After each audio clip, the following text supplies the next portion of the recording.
Assalamualaikum warahmatullahi wabarakatuh. Selamat datang di channel Story from a Little World. Halo Mbak Sis, apa kabar? Semoga dalam keadaan baik ya. Hari ini ayo ikuti kegiatan aku sebagai ibu rumah tangga biasa yang tidak bekerja di luar. Sebagai ibu rumah tangga yang tidak bekerja di luar, seringkali kita itu dianggap tidak berpenghasilan, tidak berkedudukan. Meskipun pekerjaan kita itu dari bangun tidur sampai mau tidur lagi tidak pernah ada habisnya. Hanya karena tidak bergaji, dianggap tidak bernilai. Heran juga kenapa ya masyarakat masih banyak yang berpikir seperti itu. Dan anehnya lagi, yang sering mengerdilkan profesi ibu rumah tangga itu ya sesama perempuan. Mau heran tapi inilah keadaannya. Banyak di antara perempuan yang saling menyudutkan perempuan lain hanya karena kita tidak bekerja di luar. Menganggap seolah perempuan yang sebagai ibu rumah tangga itu sebagai beban suami. Padahal dalam sebuah rumah tangga, baik suami maupun istri sama-sama berkontribusi sesuai dengan kemampuan dan kecakapannya masing-masing. Misalnya, untuk urusan keuangan tidak melulu harus perempuan yang mengatur. Bisa jadi ada laki-laki yang jauh lebih teliti, lebih cermat dalam mengurus keuangan. Begitu juga dengan soal masak, tidak melulu harus perempuan yang masak. Terkadang ada juga laki-laki yang sudah sangat mandiri sehingga dia punya skill untuk bertahan hidup, salah satunya adalah skill memasak. Nah, sambil kita cerita-cerita, ini aku mau masak beberapa sayuran yang ada di belakang rumah, yaitu pucuk daun labu dan labu yang kecil-kecil. Kenapa labu ini masih kecil kalau udah dipanen? Karena kayaknya tuh nggak jadi gitu buahnya. Udah beberapa kali dicoba, itu pasti berakhir busuk atau menguning atau lepas dari tangkainya. Jadi daripada keduluan sama layunya, mending aku petik aja untuk dimasak. Ada yang sama nggak sih? Kalau masak sayur ini tuh sebenarnya enak, tapi tuh ribet di awalnya ini loh yang harus kita kupas kulit arinya. Karena kalau nggak dikupas kan itu jadinya kayak agak kasar gitu ketika dimakan. Dan pucuk labu ini tuh kalau di keluarga kami biasanya hanya di sayur bening saja ya. Karena memang sukanya hanya masak sayur bening. Seperti di vlog-vlog sebelumnya ya juga seperti itu. Masakanku tidak pernah macam-macam kayak pakai bumbu yang serba lengkap atau pakai santan, itu jarang sekali. Karena memang lebih sering makan sayur bening dan yang disukai sayur bening. Tapi kalau aku pribadi, ya aku suka makanan yang asin, gurih, berbumbu, yang lekoh begitu. Tapi karena yang makan aku sendiri, jadi aku males buatnya. Nah, daripada aku sakit hati, lebih baik aku ikut saja apa maunya kepala keluarga dan anggota di rumah. Jadi aku masaknya bahagia dan makanannya juga habis dimakan. Daripada aku ngotot masak makanan yang aku suka tapi gak dihabiskan, gak ada yang makan, kan jadinya sakit hati ya Bu ya. Nah, kita lanjutin lagi obrolan kita yang tadi. Pernah gak sih kalian tuh sebagai ibu rumah tangga merasa tidak berdaya, tidak berkekuatan karena tidak punya pekerjaan yang bergaji, sehingga tuh kadang-kadang kita merasa jadi orang yang kurang berguna gitu. Padahal kita itu berkontribusi dalam rumah tangga ini tuh juga sama besarnya. Oke lah, sekarang yang diberi kesempatan mencari rezeki di luar rumah itu Pak suami misalnya. Dan kita itu jangan mengerdilkan diri kita sendiri hanya kita berada di rumah. Karena pekerjaan kita dari bangun pagi, mengerjakan semua pekerjaan rumah tangga, mulai dari nyapu, ngepel, masak nasi, masak sayur, memikirkan menu lengkap setiap hari. Bahkan mungkin ada yang sehari masak 3 kali. Belum lagi cuci pakaian, melipat pakaian, mengemas pakaian, merawat anak, bermain dengan anak, mendidik anak. Itu semua pekerjaan yang luar biasa kan. Dan kalau kita lihat di pasarannya, itu lumayan pekerjaan yang menjanjikan. Kita lihat berapa gaji ART, berapa gaji seorang chef. Itu sangat luar biasa kan. Tetapi kita yang tidak mendapat gaji ini bukan berarti tidak berkontribusi untuk rumah tangga. Pada kenyataannya, kita ini juga mengeluarkan daya pikiran kita, daya juang kita. Coba deh, pasti ibu-ibu semuanya kan berpikir tuh setiap hari, besok mau masak apa, uang belanja ngaturnya gimana.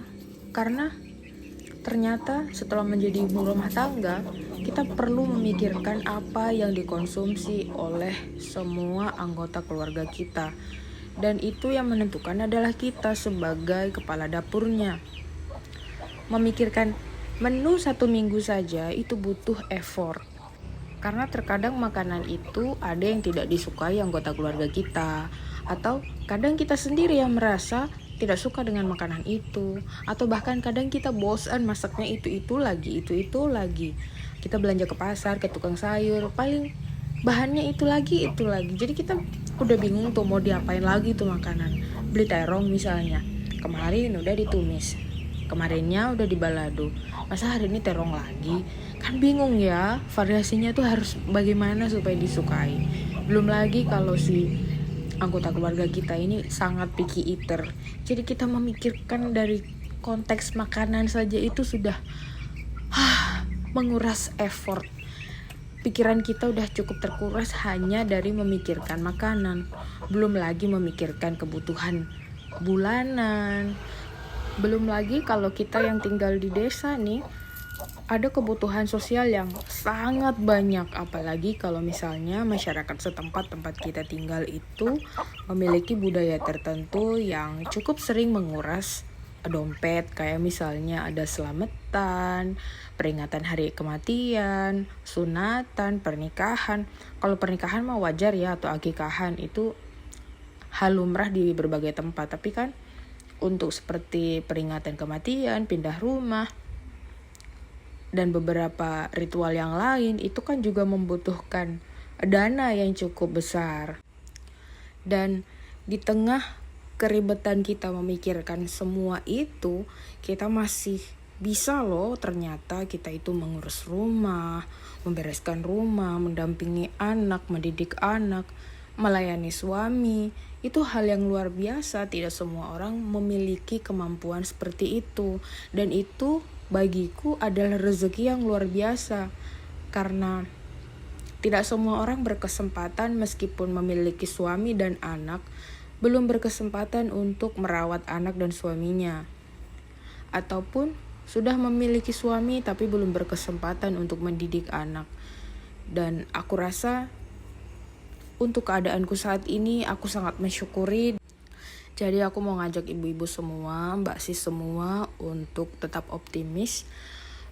Walaupun banyak orang mungkin mengerdilkan kita, entah orang dekat atau orang jauh, orang yang gak kenal sama kita, atau orang di sosial media yang tiba-tiba seenaknya sering mengerdilkan kita karena kita ibu rumah tangga yang tidak bekerja di luar dan tidak mendapatkan gaji tetap.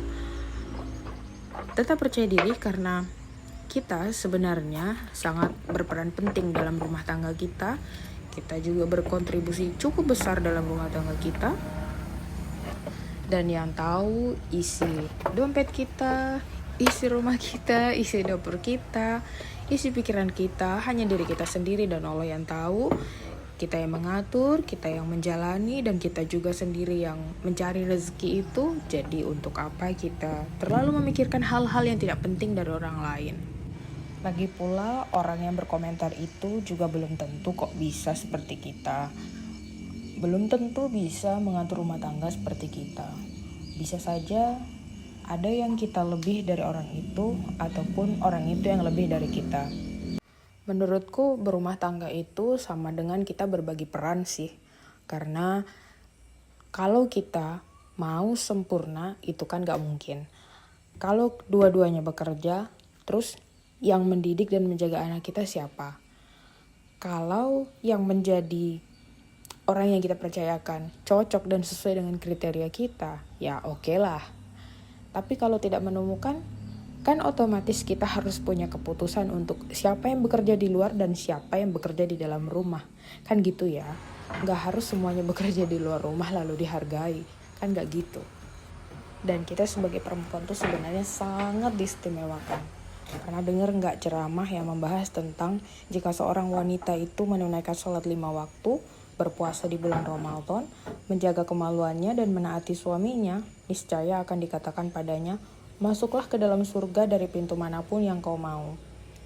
Ini tuh kayak bonus banget gak sih? Kita tuh gak diperintahkan kayak laki-laki harus mencukupi, memberi nafkah. Kita tuh cuma disuruh tegakkan sholat, bertauhid sama Allah, menunaikan zakat, dan taat sama suami. Dan kalau kita lakukan itu aja, kita udah bebas masuk surga lewat pintu mana aja coba. Nasihat itu merupakan kalimat penghiburan yang sangat menenangkan saat aku merasa down atau direndahkan oleh orang lain terkait profesi diriku yang sekarang menjadi ibu rumah tangga sepenuhnya atau full time mom. Itu kembali lagi menguatkan aku gimana caranya supaya kembali dekat sama Allah, bersemangat mengerjakan pekerjaan rumah yang tidak ada habisnya, yang walaupun kita lembur gak ada tambahan gajinya, yang meskipun hari libur kita gak ada bonusnya.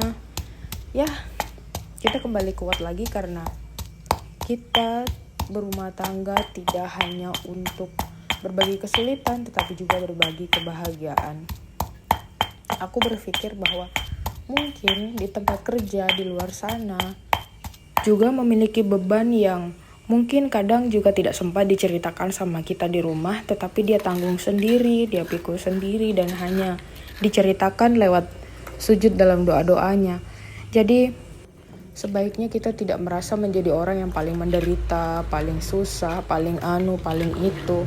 Karena itulah yang akan membuat kita menjadi semakin sedih, semakin terkucilkan, dan semakin rendah diri.